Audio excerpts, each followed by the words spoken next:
A wandering boy, with no name and no money, ordered only a glass of water and sat quietly reading a book in the corner of a small diner. 3 days in a row, just like that.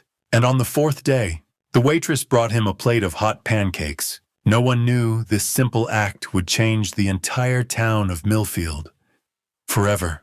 What makes a small gesture like a plate of food become the spark that lights up an entire community? Can an ordinary person, on an ordinary day, accidentally become someone's hero?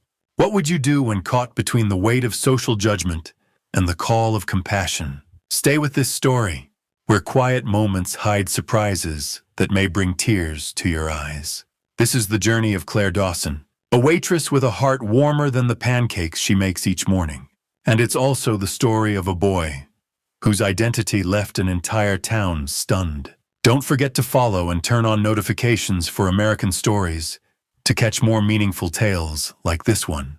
Millfield, Ohio, is a small town nestled between golden cornfields, where time seems to slow down and life moves to the rhythm of the seasons. Dusty red dirt roads wind past old wooden houses, tiny shops with faded signs, and a long-closed steel mill that still holds memories of more prosperous days. In the heart of town, Sunrise Diner stands quietly like a lighthouse, drawing in farmers, workers, and wandering souls looking to share coffee and conversation. The little diner, with its polished wooden counter worn smooth from thousands of wipes, red leather booths gone threadbare, and an old jukebox playing Johnny Cash tunes, is the heartbeat of Millfield. Black and white photographs line the walls, telling stories of bygone days, high school sports teams, Veterans Day parades, and smiles faded by time. Claire Dawson, 28 years old, is the soul of Sunrise Diner. She moves between tables with gentle grace, her brown hair tied up in a cheap plastic clip, her deep blue eyes hiding a loneliness few ever notice. Her father, a combat medic in the Gulf War, passed away when she was a child, leaving behind a worn leather journal and stories of kindness on the edge of life and death. Her mother, frail from illness, followed not long after. Claire lives alone in a small apartment above the hardware store, where a single photo of her father in uniform hangs on the wall, his eyes seeming to watch over her through the years. The modest space with an old armchair, a tiny kitchen table, and a bookshelf stacked with used novels is where Claire returns after long shifts. Claire loves her job, not for the meager tips or the long hours into the night, but because Sunrise Diner is where she feels she belongs. She knows every regular's name. Walter Briggs, a former steel worker with a gruff voice who always sits at the counter with black coffee. No sugar. Trish Monroe, the cook with messy curls and a no-nonsense attitude, constantly complaining about the old oven, but still turning out golden pancakes. And Mr. Howard, the diner's manager, with thick glasses and a habit of checking the books every evening. As if the diner were a ship he had to steer through stormy seas. Claire remembers their preferences, from how Walter likes his toast burnt to Trish always saving a waffle slice for her 5-year-old daughter. One October morning, when frost blurred the windows and cold wind blew through the cornfields, a new face appeared, unsettling Claire's familiar rhythm. A boy, no older than 10, slipped into a booth in the corner, a worn-out backpack sliding off his skinny shoulders. He ordered a glass of water, his voice so soft, Claire had to lean in to catch it. His eyes darted around, as if afraid he might be kicked out. But instead of leaving, he pulled out a tattered paperback with a faded spaceship on the cover. He read, his finger tracing each page with an intense focus, as if the book was a shield protecting him from the world. Claire watched him from the counter, recognizing that look, a hunger not just of the body, but of the soul. She had seen that look in the mirror, in the days when her grandmother had to split the last piece of bread to feed her. In the days she felt invisible in a rushing world. The second day, the boy returned, again ordering just water, again reading. Claire noticed how tightly he held his backpack, as if it were his most precious possession. He sat there, small and silent, like a ghost in the busy diner. On the third day, Claire couldn't take it anymore. She brought a hot plate of pancakes, drizzled with maple syrup, to his table. Kitchen made a mistake. she said, her voice as gentle as a breeze. "You'd better eat it before it goes to waste." The boy looked up, surprise and suspicion in his eyes. But then he nodded, picked up the fork, and ate in small bites, as if afraid the meal might disappear. Claire turned away, pretending to be busy wiping the counter. But her heart warmed as she saw him finish the pancakes. As he left, he whispered a quiet thank you barely audible, but Claire heard it. From then on, every morning, Claire brought the boy a mistaken order. Sometimes pancakes dusted with powdered sugar, sometimes fried eggs with toast, sometimes warm waffles with a slice of melting butter. She paid for it from her meager tips, carefully jotting it down in a small notebook so Mr. Howard wouldn't complain. The boy never said much, just nodded his thanks. But his eyes slowly lost their guarded edge, as if he began to believe Claire wouldn't turn him away. Claire, for her part, never asked anything. She didn't need to know his name, didn't need to know where he came from. She only knew that he was hungry, and she could help. The boy became part of the rhythm at Sunrise Diner, like an old clock that kept ticking even when no one paid attention. Each morning, before the sun rose, he slipped into the corner booth, opened his dog-eared book, and waited for Claire's mistaken plate of food. He never placed an order, never spoke much, but the way he clutched his backpack, the way he turned each page with such care, made Claire feel like he was a small mystery that needed protecting. She didn't know who he was, but she knew that look, the look of a child who had lost something and was holding tightly to what little remained. Claire's kindness, however, didn't go unnoticed by those around her. Walter Briggs, ever grumbling as usual, started paying attention. One morning, as Claire brought a plate of fried eggs to the boy, Walter took a sip of coffee and said, his voice dripping with sarcasm, "Miss Dawson, you planning to open a charity here? Keep feeding that kid, and soon we'll have a whole gang of street urchins piling in." Claire smiled, wiping the counter with a calm air. But deep inside, Walter's words stung like a tiny needle pricking her patience. "I used to be a kid like that, Walter," she replied, her voice soft but firm enough to silence him if only for a few seconds. Trish Monroe, the cook with frizzy hair and flour-covered hands, didn't stay quiet either. During a break, as the two stood in the back kitchen, the air thick with the scent of grease and coffee, Trish spoke in her practical tone. "Claire, you're too kind, but kindness like this invites trouble. That boy could be anyone, a thief, a runaway. You don't know a thing about him." Claire looked at Trish, her gaze calm but resolute. "I know he's hungry." "Trish, that's enough." Trish sighed, shook her head, but said nothing more. She knew Claire was stubborn, and a part of her quietly admired that. Mr. Howard, the diner's manager, also began to notice. One afternoon, as golden sunlight streamed through the windows, illuminating the floating dust in the air, he called Claire into the small office behind the kitchen. The office, cramped with a wooden desk buried in papers and an old calendar on the wall, was where Mr. Howard typically reviewed the books with a serious face. "Claire," he said, his glasses sliding down his nose, "I know you mean well, but this diner isn't a charity. If you want to feed the boy, you have to pay for it yourself." Claire nodded without hesitation. "I already have. From my tips." Mr. Howard sighed, shook his head, but said nothing more. He knew Claire wasn't just a dedicated employee. She was the one who gave Sunrise Diner its heart.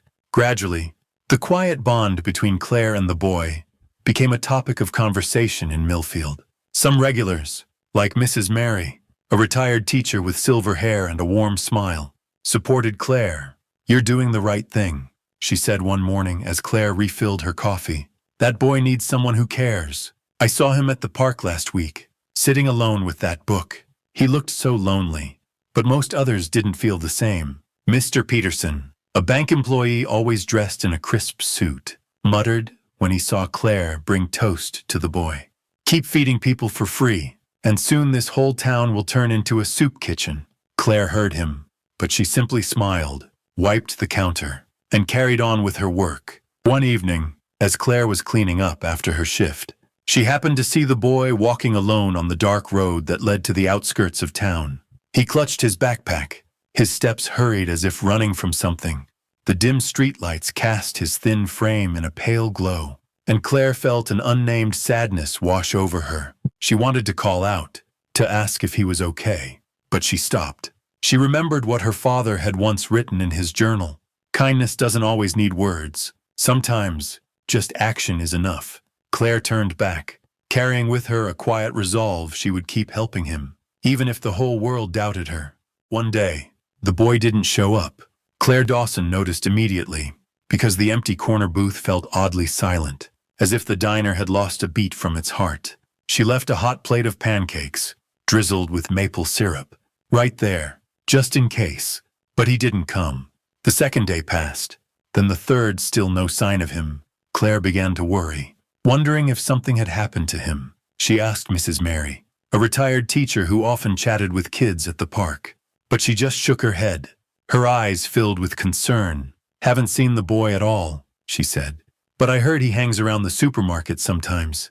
Be careful." Claire. Rumors started to spread like weeds in Millfield's cornfields. One morning, as Claire was pouring coffee for a group of farmers, she overheard two customers whispering at the bar.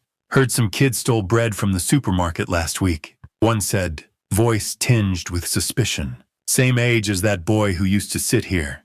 The other nodded, sipping his coffee. "Bet it's him. Claire's been feeding him all this time. And turns out he's a thief." Claire's hand froze, her heart tightening. She wanted to speak up, to say the boy wasn't that kind of person. But she knew nothing about him. Not even his name. The atmosphere at Sunrise Diner grew heavy. Suspicious glances began to turn toward Claire, as if she had done something wrong. Trish Monroe, with her frizzy hair and flour-dusted hands, spoke while the two stood behind the kitchen, the grill sizzling. "I told you, Claire. Don't trust strangers. Now look what's happened.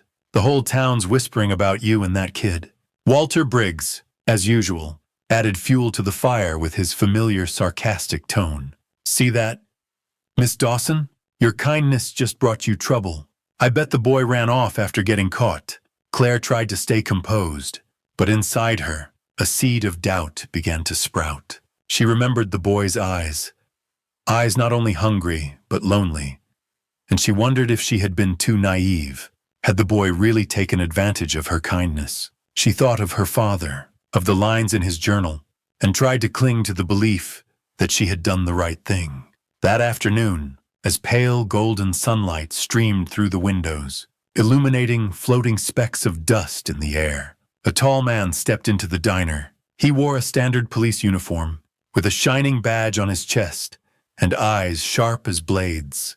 There were no glittering medals, only the stern presence of a law enforcer. Claire felt her heart pound as he walked toward the bar, the sound of his shoes echoing on the wooden floor. "Miss Dawson?" he asked, his voice deep and firm. "I'm Sheriff John Carter. We need to talk about the boy you've been feeding here." Claire felt the blood drain from her face. "The boy in the corner booth?" she asked, her voice trembling. Trying to stay calm. Is something wrong with him? Sheriff Carter didn't answer right away. He gestured for her to follow him outside, where a patrol car was parked in front of the diner. In Claire's mind, 1,000 thoughts swirled. She had heard the rumors about the theft, and now, a sheriff was standing in front of her. Had she broken the law by helping the boy? Was he really a thief? Like everyone said. "I don't know his name," Claire said, trying to keep her voice steady, though her hand gripped the edge of the counter tightly. "But I know he was hungry, and I don't want any child to go hungry." Sheriff Carter looked at her, his gaze unreadable, as if weighing every word she spoke. "You could get into trouble for this." "Miss Dawson?" he said, his voice steady but heavy. "You didn't report a wandering child. We need to verify his identity." Claire swallowed hard, but she stood tall, her eyes never leaving his. "If helping a hungry child is wrong, then I'm willing to face the consequences." Sheriff Carter nodded, and before leaving, he told her that if she saw the boy again, she should contact him through the town's emergency police number.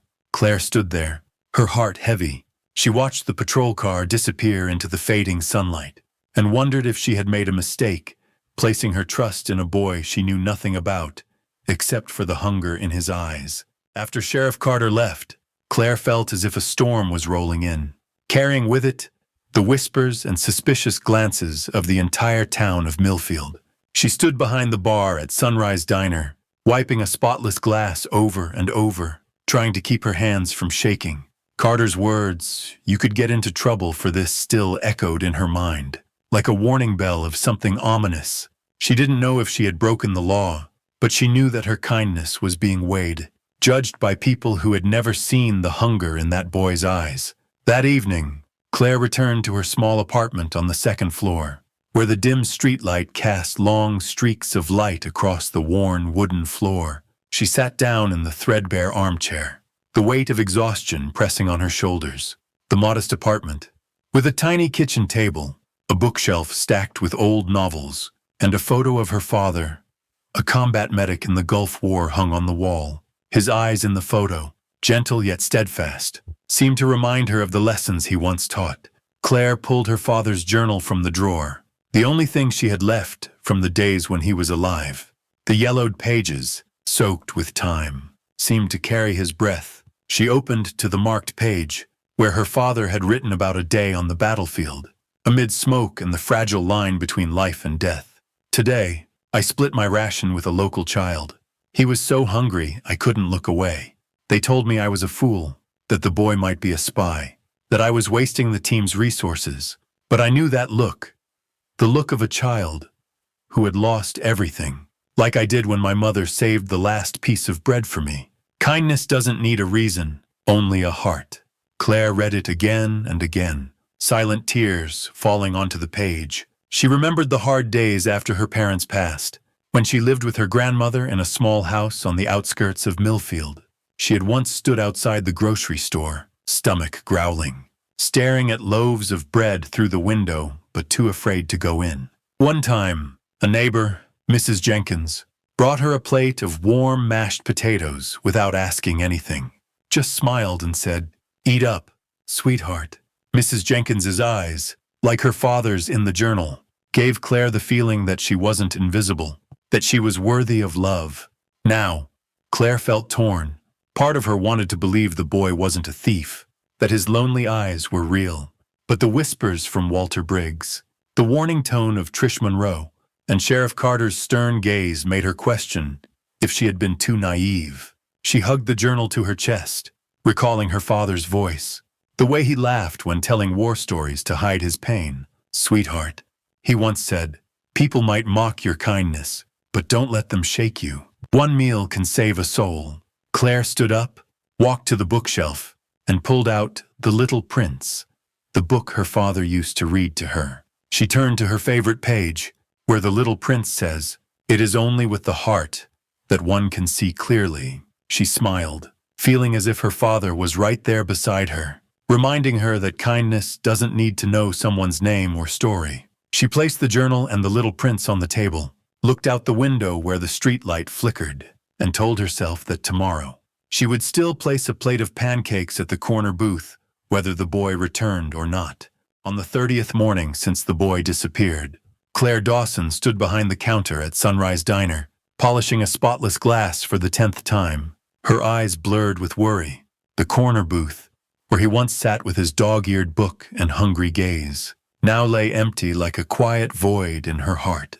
She still placed a hot plate of pancakes, drizzled with maple syrup, there each day as a silent promise, but with every passing day, her hope faded a little more. The jukebox played Ring of Fire by Johnny Cash, the scent of coffee mixed with the aroma of waffles. But the diner seemed to miss a heartbeat. Sheriff John Carter's warning, "You could get into trouble for helping that stray boy," still echoed like a shadow hanging overhead. Suddenly, the roar of engines shook the glass windows. 4 sleek black SUVs with military plates pulled up in front of Sunrise Diner, lined up like a battle formation, just like the moment Tony Stark landed in his gleaming Iron Man suit. The door flung open, the bell jingling into the silence, and a tall man entered, wearing a ceremonial military uniform with rows of glittering medals on his chest, his gaze sharp as a blade.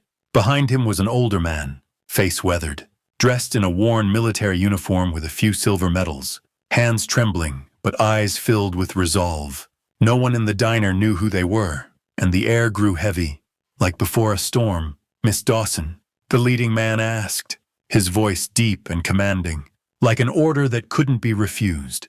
Claire felt her heart pounding, her hand gripping the counter so tightly her knuckles turned white. She thought of Sheriff Carter, of the rumors about the boy stealing, and wondered if this was the moment she'd pay the price. "We need you to come to the Millfield Community Hall immediately," he said, his gaze never leaving her. "There's an important ceremony, and your presence is required." Claire blinked, stunned, her mind spinning with 1,000 questions. Walter Briggs stopped chewing his toast. The bread stuck between his teeth.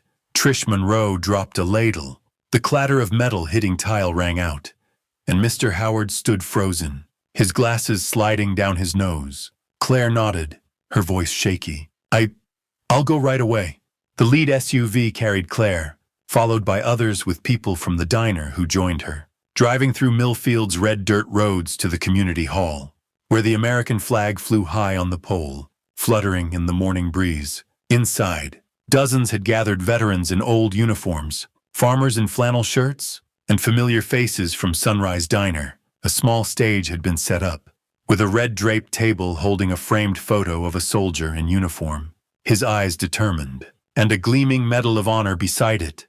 The national anthem began to play, prompting everyone to stand, hands over their hearts, and Claire felt her heart beat faster, as though stepping into a courtroom. The man in ceremonial uniform stepped onto the stage, the medals on his chest glinting under the lights. "I am Colonel David Reed, representing the Special Forces," he said, his voice echoing through the microphone.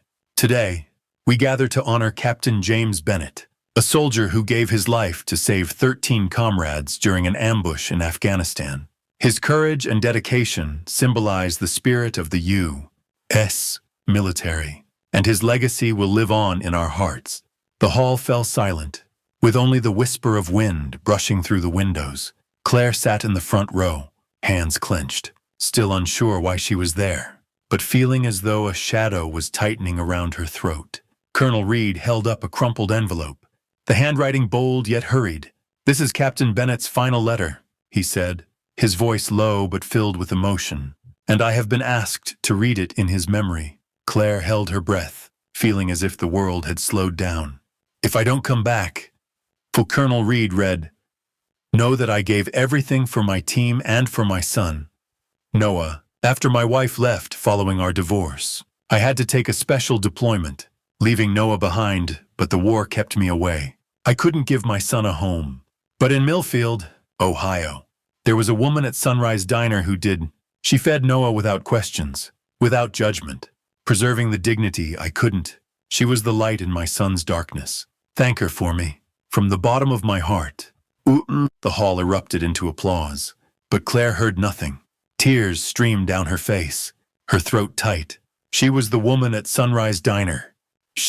Claire Dawson, who simply did what she believed was right, now mentioned in the letter of a fallen hero.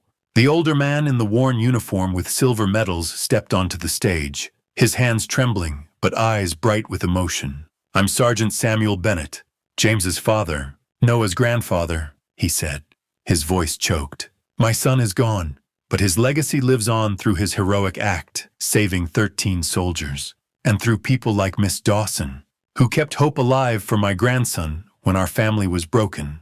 He paused, wiping away tears, and the hall filled with applause once more, this time for both James and Claire. After the ceremony, the military convoy and townsfolk escorted Claire back to Sunrise Diner, where the whole town seemed to have gathered. Colonel Reed stepped forward and handed Claire another envelope, the handwriting shaky and childlike. "This is from Noah," he said. Claire opened the letter, tears falling onto the paper as she read. "Miss Claire, I don't know what to say to thank you. When my mom left and my dad died, I thought I was invisible, but your pancakes made me feel seen, cared for. I live with my grandparents in Colorado now, learning to fish and eating grandma's cookies. I promised to help someone, like you helped me. Thank you. Forever." Walter Briggs, who once mocked Claire, stepped forward, eyes red and puffy. "I'm sorry, Claire," he said, his voice cracking.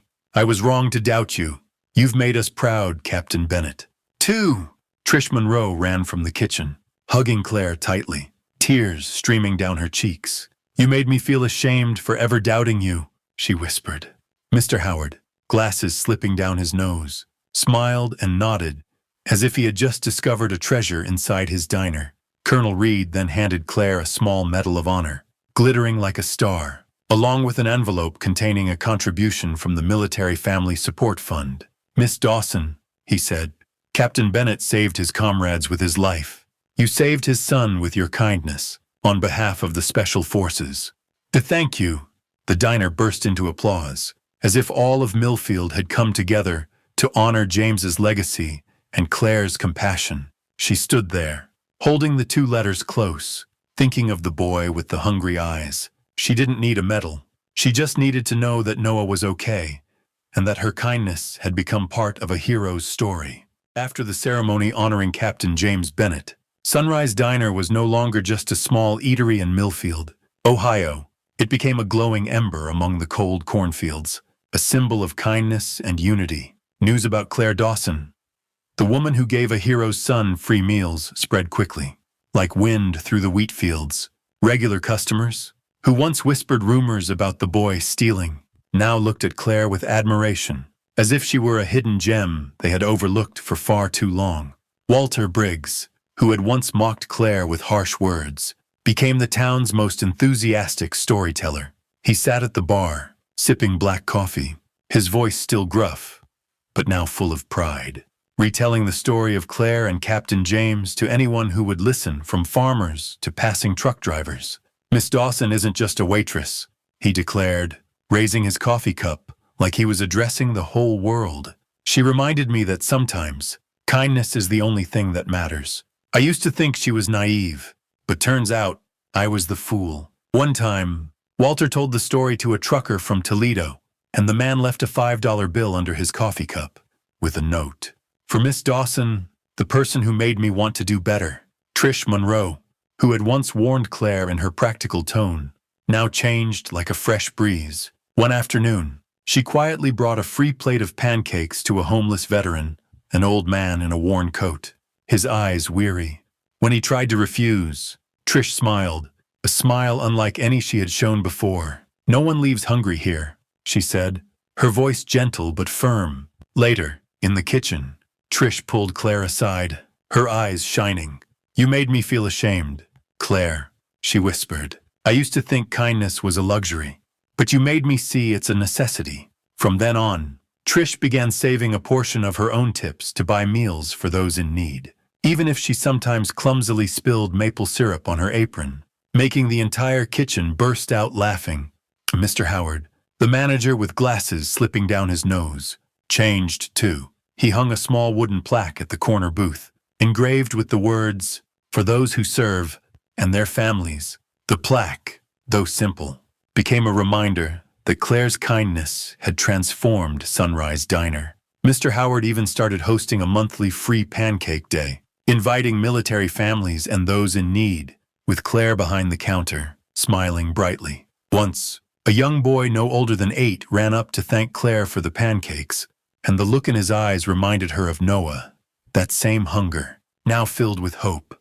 Claire's story spread beyond Millfield, like a fire on dry fields. A high school student, who had once worked part-time at Sunrise Diner, posted on social media, "Miss Claire Dawson is proof that a plate of pancakes can change a life. Captain James Bennett saved his comrades with his life, and Miss Claire saved his son with her kindness. Come to Sunrise Diner, where kindness never runs out." The post quickly went viral, shared thousands of times. From Columbus to Cleveland, a reporter from the Columbus Dispatch visited and wrote a long article, describing Claire as the small light of Millfield. People from nearby towns began to visit, bringing their own stories. One person gifted Claire a hand-knitted scarf. Another left behind a challenge coin, a symbol of respect in the military. A fundraising event was held at Sunrise Diner, larger than anything Millfield had ever seen. Farmers brought homemade cornbread. High school students decorated the diner with American flags and balloons. And Mrs. Mary, a retired teacher, stood up to tell Claire's story, her voice trembling. "Miss Dawson did what we all should do," she said. "See a hungry child and not look away." The fundraiser collected a generous sum for a military family support fund, inspired by Captain James's legacy and Claire's compassion. Months later, Claire received another letter from Noah, the handwriting now firmer. He wrote about his new life in Colorado, where his grandfather taught him to fish by the river, and his grandmother baked delicious cookies. I still remember the smell of your pancakes. He wrote, I told my friends about you, and they said I was lucky to meet someone like you. I want to be a good person, like my dad and like you. Claire read the letter in her small apartment, beside her father's journal, and quiet tears fell. She thought of her own hard days, when someone else's kindness had pulled her from the dark. Now, she had passed that light to Noah, and through him, to an entire community. The story of Claire and Noah became a small legend in Millfield, retold on chilly nights by the fireplace, in grocery store conversations, and during Sunday church sermons. It reminded everyone that kindness, even small, can ripple like waves across a lake, reaching places no one could have imagined. Walter, Trish, and even Mr. Howard now carried a bit of Claire's light, as if she had planted a seed that would never stop growing. Years later, Claire Dawson left Sunrise Diner to pursue her dream. She opened a small bookstore in Cleveland called The Little Light, a warm space with wooden shelves full of old books and the soft scent of paper. The bookstore wasn't just a place to sell books. It became a space for children, where Claire held reading sessions every weekend. She told stories about kindness, about silent heroes, and about children who found hope in the dark. In one corner of the shop, she placed a small photo of Captain James Bennett, next to a glass frame with a quote from his letter. She was the light in my son's darkness. No one knew the full story, but everyone could feel something sacred in that small corner, a reminder of the power of kindness. Claire never forgot Millfield, never forgot the corner booth where the boy once sat with his dog-eared book. One autumn day, she returned to Sunrise Diner, walking in as a guest. The jukebox still played country music. The smell of pancakes still filled the air. But new faces had taken the place of old ones. Mr. Howard had retired, leaving the diner to a young manager, a girl with a bright smile and her hair tied up high. Walter Briggs now sat in a different corner, still grumbling, but with a softer smile, telling Claire's story to a group of schoolchildren. Trish Monroe had moved away with her young daughter and a more open heart, but she still sent Claire a Christmas card every year, with the words, "You're still my hero." Claire sat at the corner booth, her eyes lingering on the plaque, "For those who serve, and their families." She smiled, feeling that a part of her still remained there. Then she saw a little girl, around 10 years old, slip into the diner, eyes anxious, clutching a worn backpack to her chest. She ordered a glass of water, hands trembling, as if afraid of being told to leave. The new staff member, a young woman named Sarah, approached with a gentle smile. "Would you like anything else?" she asked, her voice warm like sunlight. The girl shook her head, her voice barely audible. I don't have any money." Sarah smiled, placing a hot plate of pancakes drizzled with maple syrup in front of the girl. "It's okay," she said, though she clumsily spilled a drop of syrup on the table, making the girl giggle. "No one leaves here hungry." Claire watched the scene, tears falling quietly. She thought of Noah, of his hungry eyes, and realized that her kindness had become a tradition, a small flame still burning in the heart of Sunrise Diner. She stood up, walked outside, and looked at the sky over Millfield, where the golden sunset stretched across the cornfields. In that moment, Claire thought of Noah's letter, those shaky lines that said he no longer felt invisible. She realized that kindness doesn't need to know someone's name or story. It only needs one action, one plate of pancakes, one smile. Her kindness had outlived the doubts, the whispers, the suspicious glances, leaving behind a legacy even she hadn't expected. It had changed Noah, changed Millfield, and changed herself. Claire returned to the bookstore, placed Noah's letter beside her father's journal, and smiled. She had learned that kindness, like a little light in the dark, doesn't need validation from the outside. It only needs a heart willing to give. Noah, though far away, had taught her that one small act could make a child feel alive, feel loved. And the greater lesson was that kindness transcends judgment, just as she once believed in a wandering boy despite the rumors, despite the doubt. In a world full of noise and chaos, kindness is a flame that never dies, spreading from one person to an entire community. Share your story of kindness. Comment 1 if you believe that one small act can change someone's life. And don't forget to follow American Stories and turn on notifications for more meaningful stories like the way Claire changed the hearts of everyone around her. Thank you for staying.